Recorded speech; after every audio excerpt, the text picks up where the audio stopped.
이름으로 축복합니다. 다윗의 군대 장관 요압이 이스라엘의 왕 이스보셋의 군대 장관이었던 아브넬을 찌르죠. 살인 사건이었습니다. 아브넬도 그날이 그의 인생 마지막 날인 줄은 알지 못했을 것입니다. 다윗은 뒤늦게 그 소식을 들었고 그는 슬피 옵니다. 그런데 다윗 자신뿐 아니라 백성들도 애도하게 하였죠. 그런데 다윗과 아브넬이 그렇게 슬퍼하며 울 정도로 가까운 사이였나요? 아브넬은 다윗을 죽이려고 했던 사울의 오른팔과 같은 사람이었습니다. 그런 사람의 죽음이 그렇게 슬픈 일인가요? 다윗이 왜 그렇게까지 슬퍼했을까요? 잘 생각해 보면 그 직전까지 다윗 앞에는 계속해서 죽음이 있었죠. 죽음이 있었습니다. 사울이 죽었고 요나단이 죽었고, 그래서 다윗이 그들의 죽음을 슬퍼하는 애가도 지었었죠. 사울과 요나단과 함께하던 근데 아브넬마저 죽은 것입니다. 방금 전까지 다윗과 식사하면서 담소를 나누기도 했는데 믿어지지가 않는 겁니다. 저도 장인어른께서 갑작스럽게 심정지가 오시던 날, 방금 전까지만 해도 화장실 가시고 아침 식사도 하셨는데 갑자기 심장마비가 오시고 뇌사 판정을 받으셨던 일이 있었는데요. 이렇게 가까운 사이 외에도 여러분과 그렇게 가까운 사이가 아닌데 안타깝게 극적인 선택을 했다는 그 소식을 듣게 될 때도 있잖아요. 그럴 때 맥이 풀리고 힘이 빠지는 경험을 한 적이 있지 않으십니까? 다윗도 이런 인간적인 이유 때문에 더 낙심이 되지 않았을까 싶습니다. 석양의 뭇 백성이 나와 다윗에게 음식을 권하니 다윗이 맹세하여 이르되 만일 내가 해 지기 전에 떡이나 다른 모든 것을 맛보면 하나님이 내게 벌 위에 벌을 내리심이 마땅하니라 하매. 사무엘하 3장 35절 말씀이었는데요. 다윗은 애가를 지어 부르는 것을 넘어서 금식까지 합니다. 다윗은 왕으로서 자신들의 지금 권리들을 포기하고 있죠. 왕으로서 행복할 수 있죠. 얼마든지. 왕으로서 배부를 수 있죠. 그런데 그 모든 권리를 포기하고 자기를 부인하기까지 하면서 먹는 것도 스스로 금하고 애가를 짓고 슬퍼하며 굵은 베옷을 입고 있는 겁니다. 아브넬의 죽음은 정말로 다윗을 힘들게 했던 겁니다. 그런데 이런 다윗의 모습을 누가 보고 있습니까? 누가 보고 있죠? 온 백성이 지켜보고 있는 겁니다. 백성들이 다 보고 있는 거예요. 애가를 짓고 금식을 하고 슬퍼하는 다윗을 보고 있는 백성들의 반응이 어떠했습니까? 온 백성이 보고 기뻐하며 왕이 무슨 일을 하든지 무리가 다 기뻐함으로. 사무엘하 3장 36절 말씀에 나와 있죠. 온 백성이 보고 기뻐했다고 합니다. 그뿐 아니라 왕이 무슨 일을 하든지 무리가 다 기뻐했다고 이야기를 하고 있어요. 다윗이 뭐 특별한 일을 했습니까? 그저 애가를 지어 부르고 울고 있고 금식하고 있는 건데 백성들은 그 모습을 보면서 기뻐하고 있는 겁니다. 도대체 무엇이 백성들을 그렇게 기뻐하게 만든 것입니까? 아마도 37절에 보면 다윗에 대한 백성들의 오해가 풀렸기 때문 같습니다. 이날에야 온 백성과 온 이스라엘이 넬의 아들 아브넬을 죽인 것이 왕이 한 것이 아닌 줄을 아니라.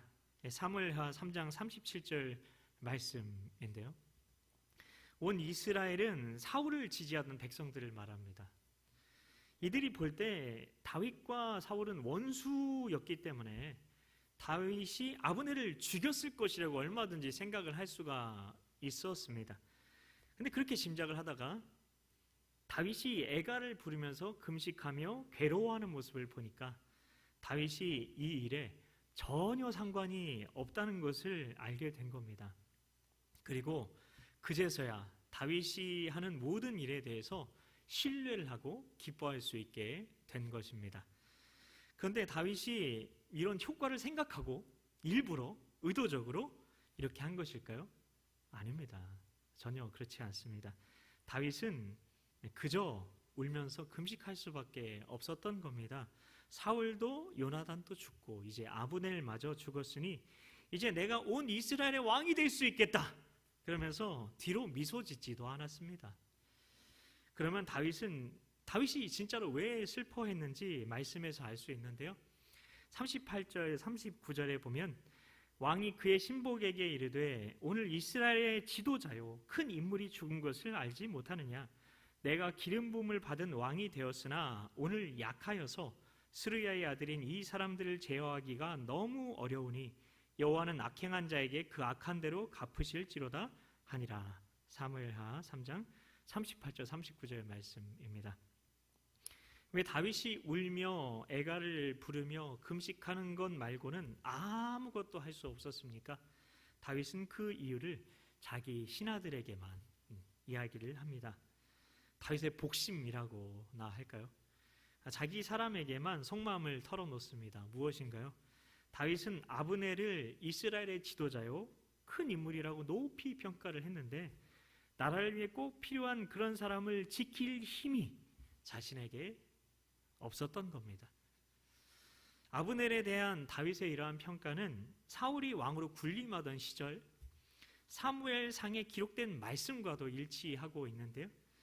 사울이 군사 3,000명을 이끌고 다윗을 잡으려고 눈을 부라리며 10광야까지 추격해 와서 진을 친 일이 있었죠. 그때 다윗과 아비새가 밤중에 그 진영 한복판에 들어가서 사울의 창과 물병을 가지고 나온 일이 있었습니다. 그리고 멀리 산꼭대기에 서서 그 아브넬을 향해서 요압에 의해 죽임을 당했던 그 아브넬을 향해서 사울의 군대 총사령관이었던 그 아브넬을 향해서 이렇게 외칩니다. 다윗이 아브넬에게 이르되 내가 용사가 아니냐? 이스라엘 가운데 너 같은 자가 누구냐? 이스라엘 가운데 너 같은 용사가 없다는 거죠. 그러한데 네가 어찌하여 내 주 왕을 보호하지 아니하느냐? 백성 가운데 한 사람이 내 주 왕을 죽이려고 들어갔었느니라. 사무엘상 26장 15절에 나오고 있습니다. 내가 용사가 아니냐라고 묻는 다윗의 말은 비아냥거리는 것이었을까요? 아니죠. 다윗은 비아냥거리는 사람이 아니었죠. 사실에 근거한 말이었습니다. 아브넬은 정말로 이스라엘 가운데 대단한 용사였던 겁니다. 그랬으니 그 자리에까지 올라간 거죠. 그런데 그 용사가 하루아침에 허무하게 살해당한 거죠. 그런 분이, 대단한 사람이 다윗 자신을 만나고 돌아가다가 살해당한 겁니다. 그런데 그런 상황 가운데 다윗이 할 수 있는 건 아무것도 없었습니다. 하나님께서는 악인이 죽는 것도 기뻐하지 않으신다고 말씀하셨죠. 하나님께서는 모든 사람이 구원에 이르고 진리를 알기 원한다고도 말씀하셨죠. 그 모든 사람의 악인도 포함이라는 것은 부인할 수 없는 진리인 것입니다. 그래서 교회가 해야 될 일은 무엇이겠습니까? 하나님의 그 소원을 이루어드리는 것이겠죠. 그래서 그렇게 하나님의 기름 부음을 받고 선택된 다윗은 상대방이 어떤 사람이라 할지라도 그 사람이 어떤 속셈이 있어도 그 사람을 살려내야 했던 거죠. 심지어 그 사람은 이스라엘을 위해서 귀하게 쓰임받을 인물이었습니다. 그래서 반드시 그를 살려내서 하나님을 위해 쓰임받게 했어야 했던 겁니다. 그런데 다윗에게 없었던 것이 있었습니다. 그를 지켜낼 힘이 없었던 겁니다. 헤브론의 왕이 되었는데도 그에게는 힘이 없었던 겁니다. 기름 부음 받은 왕이 됐지만 약해서 요압을 어찌할 수 없었던 다윗의 마음이 이해가 되십니까? 리더는 다윗인데 부하가 자기 마음대로 하는 겁니다. 세상에서는 이럴 때 어떻게 해서든 나보다 힘이 센 그 사람을 끊어내 보려고 여러 가지 방법을 총동원하기도 하죠. 왜냐하면 그 자리를 지켜내려고. 그러나 다윗은 자기의 약함이 폭로돼 버린 거죠. 요압은 자기가 마음대로 해도 아무것도 하지 못하는 다윗의 약함을 또 목격하고 있습니다. 그리고 사람들이 보기에도 다윗이 우는 모습을 보고 다윗이 아브넬을 살해하지 않은 건 알겠는데 결국 부활을 어찌하지 못하는 그 약함이 백성들의 눈에도 폭로된 거죠. 그래서 다윗은 더 슬프게 애가를 불렀는지도 모르겠습니다. 주 여호와의 말씀이니라 내가 어찌 악인이 죽는 것을 조금인들 기뻐하랴 그가 돌이켜 그 길에서 떠나 사는 것을 어찌 기뻐하지 아니하겠느냐. 에스겔서 18장 23절 말씀. 약함이 폭로된 다윗은 이제 누구도 자신을 지지하지 않을까 싶었을 겁니다. 내가 왕인데 이렇게 약해서 부하한 사람 뜻대로 하지 못해서 사람을 죽게 만들었구나. 이런데 사람들이 나를 왕이라고 인정할까? 사람들이 기름 부음 받은 왕이라고 내 권위를 인정해 줄까? 그는 이런 고민을 했을 수 있습니다. 왕이 자기 부하를 가리키면서 저들이 나보다 권위가 있고 힘이 있고 내 머리 위에 있다고 탄식하고 있는 겁니다. 처량해 보이기도 합니다. 근데 하나님께서 바로 이때 역사하여 주신 거죠. 하나님께서는 그 약한 때에 그 약함 때문에 백성들이 다윗을 기뻐하게 하신 것입니다. 이것을 하나님께서는 우리에게 말씀으로 보여주시면서 약함이 은혜이다 라는 것을 알려주시길 원하셨던 겁니다. 여러분, 다윗뿐 아니라 우리 삶에도 내 약함이 폭로되는 것 같은 때가 반드시 옵니다. 그때 근심하지 마십시오. 하나님께서는 여러분의 그 약함 때문에 주변 사람들이 오히려 여러분을 기뻐하도록 역사하여 주실 것이기 때문입니다. 이것이 바로 성경에 기록된 진리입니다. 사람은 나이가 들면 들수록 강해집니까? 약해집니까? 사람은 나이가 들수록 약해집니다. 나이가 들수록 나를 괴롭히는 사람도 많아질 수 있고 나이가 들수록 내 권위는 있는데 내 그 권위자인 나를 힘들게 하는 사람도 많아질 수 있습니다. 그때 그 약함이 오히려 은혜가 됨을 기억해야만 합니다. 내가 건강을 잃을 때 건강을 잃을 수도 있어요. 심지어 기독교인도 암에 걸릴 수 있습니다. 내가 어느 위치에 그리고 있는데 그 위치에 걸맞게 살아내지 못할 때 직장에서 자리가 위태위태한 거죠. 밑에 사람은 치고 올라오고 나는 능력이 없는 것 같고 나조차 그리고 나를 사랑하지 못해 애곡하고 좌절에 빠질 때도 있어요. 그때 오히려 그 상황을 통해서도 주님을 찬양할 수 있기를 축복합니다. 하나님께서는 다윗의 약함으로 인해 온 백성이 다윗과 다윗이 하는 모든 일을 기뻐하게 만드셨던 분이십니다. 그래서 하나님의 자녀에게는 약함이 강함인 것입니다. 신약 성경에서 가장 위대한 인물이 누구입니까? 바울이죠. 바울. 그 사도 바울이 뭐라고 고백했습니까? 고린도전서 12장입니다. 8절부터 10절인데요. 이것이 내게서 떠나가게 하기 위하여 내가 3번 주께 간구하였더니 나에게 이르시기를 내 은혜가 네게 족하도다. 이는 내 능력이 약한 데서 온전하여짐이라 하신지라. 그러므로 도리어 크게 기뻐함으로 나의 여러 약한 것들에 대해 자랑하리니 이는 그리스도의 능력이 내게 머물게 하려 함이라. 그러므로 내가 그리스도를 위하여 약한 것들과 능욕과 궁핍과 박해와 공고를 기뻐하노니 이는 내가 약한 그때에 강함이라 라고 사도 바울은 기록했습니다. 8절에 보면은 육체의 약한 것을 이야기를 하고 있는데요. 이것을 사탄의 가시라고 말하는데 이 육체의 약함이 사라지기를 바울이 3번 하나님께 간구했다고 합니다. 여러분 3번은 딱 3번 기도했다는 걸까요? 아침에 밥 먹을 때 1번, 점심에 1번, 저녁에 1번 그렇게 기도했다는 걸까요? 아니면 3이라는 숫자가 완전수이기에 기도할 만큼 했다는 것일까요? 그렇습니다. 바울이 이 육체의 약함이 떠나가게 하려고 얼마나 하나님께 간절히 매어 달렸는지를 알 수 있는 겁니다. 바울의 육체의 약함은 간질이라는 말이 있어요. 간질. 간질이 어떤 병인지 혹시 아시나요? 옆에서 누가 간질로 쓰러지는 거 보셨는지 모르겠는데 전 주변에서 그렇게 볼 수 있는 그런 기회들이 있었는데 갑자기 일상생활 하다가, 아니면 사역을 하다가, 아니면 예배 드리다가 갑자기 입에 거품을 물고 쓰러지는 겁니다. 그러면 은혜가 되겠습니까? 자기 때문에 복음이, 영광이 가려진다고 생각을 한 거죠. 그래서 바울은 이것이 떠나가도록, 사탄의 가시가 떠나가도록 기도한 거죠. 근데 하나님의 응답이 무엇이었습니까? 내 은혜가 내게, 바울에게 내게 족하도다 였습니다. 그러자 바울은 육체의 가시라고 생각했던, 눈의 가시처럼 생각했던 그 약함을 이렇게 고백합니다. 은혜. 하나님, 이것이 은혜입니다. 왜요? 그 육체의 가시를 통해서 하나님이, 그 육체의 가시를 하나님이 내 은혜라고 했으니까, 내 은혜가 내게 족하다고 말씀하셨으니까, 그래서 그걸 은혜로 받아들이기로 한 거죠. 바울은 어떻게 그 육체의 약함을 은혜로 받아들이게 된 거죠? 그 약함으로 인해 온전해지기 때문이랍니다. 하나님의 능력은 약함 가운데 머무시는 거죠.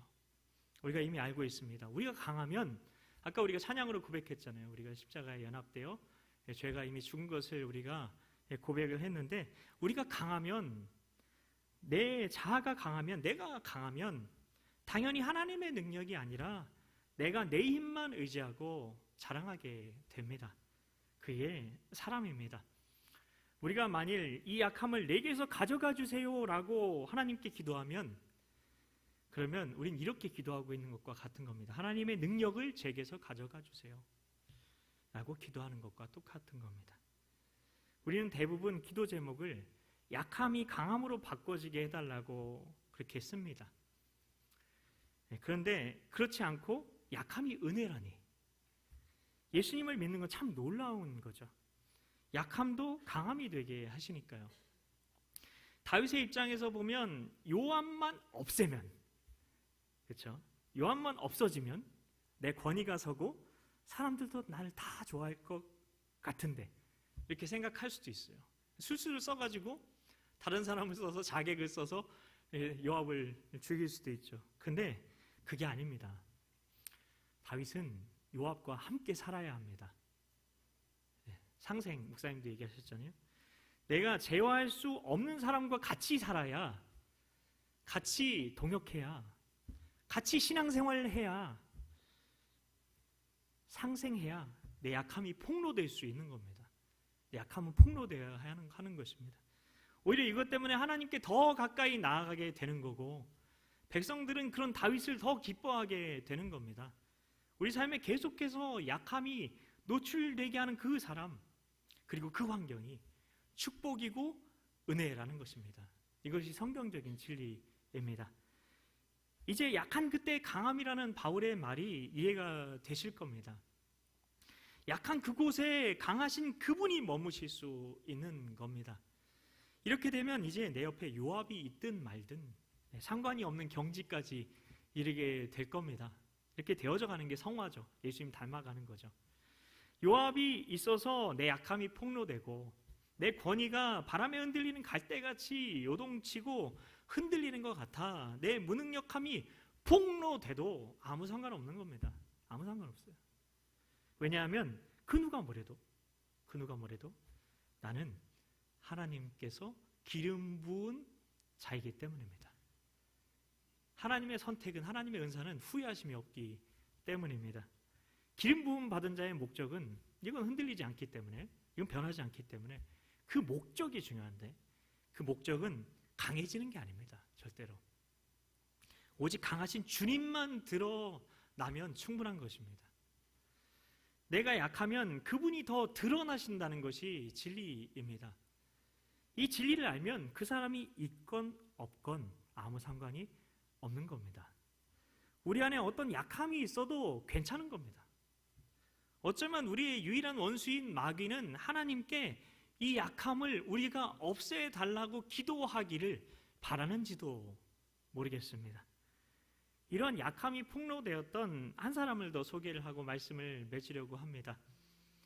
예수님에게는 12제자가 있었죠. 근데 그 중에 서열 1위가 누구였습니까? 무리를 걸었던 전무후무한 사람, 베드로였죠. 베드로. 그는 믿음이 강하다고 자부했던 사람이죠. 그의 이름 베드로도 반석이란 뜻입니다. 아주 단단한 돌, 아주 단단한 믿음의 사람이라는 건데요. 그런 베드로가 십자가 앞에 서게 됐죠. 십자가 앞에. 예수님의 그 십자가 앞에 섰을 때 그는 어떻게 되었습니까? 예수님께서 네가 나를 3번 부인하리라 말씀하셨을 때 그는 호언장담했죠. 자기는 믿음이 강한 사람이라 목숨까지 바치겠다고 말했습니다. 마태복음 26장 35절 말씀, 베드로가 이르되 내가 주와 함께 죽을지언정 주를 부인하지 않겠나이다 하고 모든 제자도 그와 같이 말하니라. 아멘. 베드로가 이 말을 했을 때 그는 진짜 주님을 위해서 목숨까지도 바치려고 했을 겁니다. 그러나 십자가에서 예수님께서 더 이상 기적도 행하지 못하시고 정치 종교 지도자들이 보는 눈앞에서 아무것도 하지 못하고 무기력해진 그 모습 앞에서 베드로는 호언장담했던 것과 달리 실패를 경험합니다. 베드로가 목숨을 잃을까봐 두려워서 예수님을 모른다고 부인했을까요? 예수님께서 만약에 강함으로 나가셨으면 강함으로 그 종교 지도자들을 예수님이 물리치는 거예요. 기적도 행하시고 권세 있는 말씀으로 쓰러뜨리고 그러는 가운데 칼을 들고 돌격 앞으로 하는 상황이었으면 예수님이 강함으로 밀고 나가셨으면 베드로는 칼을 빼어들고 제일 먼저 앞장서서 예수님을 위해 목숨까지도 내어 주었을 사람입니다. 근데 예수님의 약함이 폭로되자 그는 십자가 앞에서 예수님을 부인하고 말았죠. 예수님은 강함이 아니라 약함을 폭로하고 계셨습니다. 그게 십자가죠. 베드로가 그 약함을 목격하자, 두 눈으로 똑똑히 목격하자, 그런 예수님을 따르던 길에서 돌아서 버린 것입니다. 예수님의 강함 때문에 예수님을 따라다녔던 자신의 약함이 폭로되어 버린 순간이었습니다. 그는 십자가 앞에서 자신이 그동안 고백했던 그 모든 고백, 그리고 자신이 믿음이라고 생각했던 그 믿음조차 모두 아무것도 아닌 하찮은 것이었음을 보게 된 것입니다. 내가 주인이 되어서 예수님을 따라다닌 모든 시간은 내가 강했던 시간들인 것이고 그 결론은 처절한 실패였음을 깨닫게 된 거죠. 이것을 깨달은 베드로는 어떻게 합니까? 마태복음 26장 75절입니다. 이 베드로가 예수의 말씀에 다가오기 전에 내가 3번 나를 부인하리라 하심이 생각나서 밖에 나가서 심히 통곡하니라. 심히 통곡하니라. 그랬던 베드로를 요한복음 21장에서 예수님께서 다시 찾아가시죠. 예수님께서는 베드로에게 3번 내가 나를 사랑하느냐 물으십니다. 베드로가 3번 실패했기 때문에 3번 내가 나를 사랑하느냐 물으신 거죠. 2번까지 예수님이 근데 물으셨을 때 베드로는 이렇게 고백합니다. 내가 주님을 사랑합니다. 고백합니다. 그런데 마지막 3번째는 이렇게 고백합니다. 제가 읽어드리겠습니다. 요한복음 21장 17절입니다. 주님 모든 것을 아시오매, 주님 모든 것을 아시오매, 내가 주님을 사랑하는 줄 주님께서 아시나이다. 그제서야 베드로는 진짜 주님을 따르는 사람이 된 거죠. 내 강함을 하나님께 구하느라 하나님 나라를 구하지 못하고 누리지 못하게 되는 일이 없어야 합니다. 하나님 나라를 구해야 됩니다. 나는 약해도 상관없습니다. 내 약함이 폭로됨을 통해 하나님께서는 백성들이 나를 더 기뻐하게 만드시는 것입니다. 요압과 같은 일을 내가 제어할 수 있건 없건, 그런 환경을 내가 제어할 수 있건 없건 아무 상관이 없는 겁니다. 약할 때 강함이 되시는 주님만 머무실 수 있다면 그것을 은혜로 알고 주님만 높임을 받으시면 내가 약해져도 상관없다고 고백하며 은혜 가운데 구별되게 살아가면 되는 것입니다. 형제자매 여러분, 말씀을 마치겠습니다. 오늘 말씀을 통해 강함이 은혜가 아니라 약함이 은혜가 된다는 그런 말씀을 나눴는데요. 우리는 강함을 구하면 안 됩니다. 강함은 하나님 나라를 살게 하지 못합니다. 하나님 나라는 내 노력으로 들어가는 나라가 아니라 내 약함이 폭로된 그곳에 전능하신 강하신 하나님의 임재와 하나님의 능력이 임하게 되는 줄 믿으시기 바랍니다. 이런 약함의 은혜를 누리심으로 진정한 예배자가 되는 우리 모두가 되시길 예수님의 이름으로 축복합니다. 우리 같이 약할 때 강함 대신에 찬양하면서 기도하겠습니다.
십자가 죄사하셨네.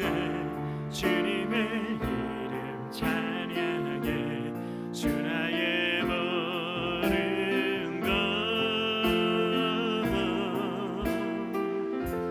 쓰러진 나를 세우고 나의 빈자를 채우네. 주 나의 모든 것 예수 어린 양 존귀한 이름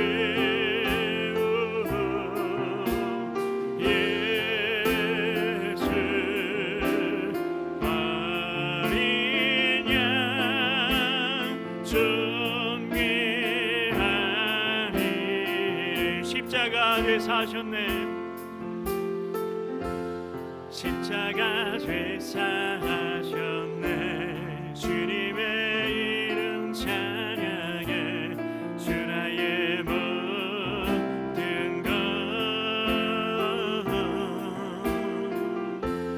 쓰러진 나를 세우고 나의 빈자를 채우네. 주 나의 모든 것 예수 어린 양 존귀한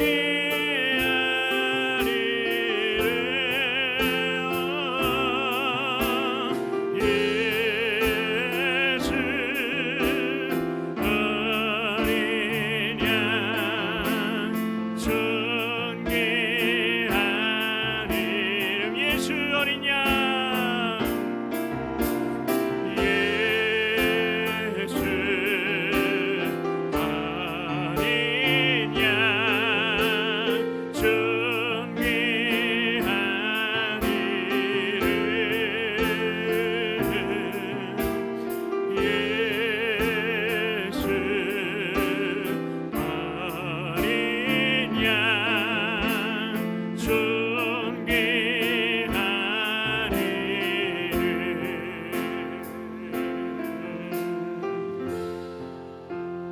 이 시간 우리 같이 기도하며 나아갈 때 하나님께서는 이스라엘의 찬송 가운데 머무시고 임하시는 주님이시라고 말씀하셨습니다.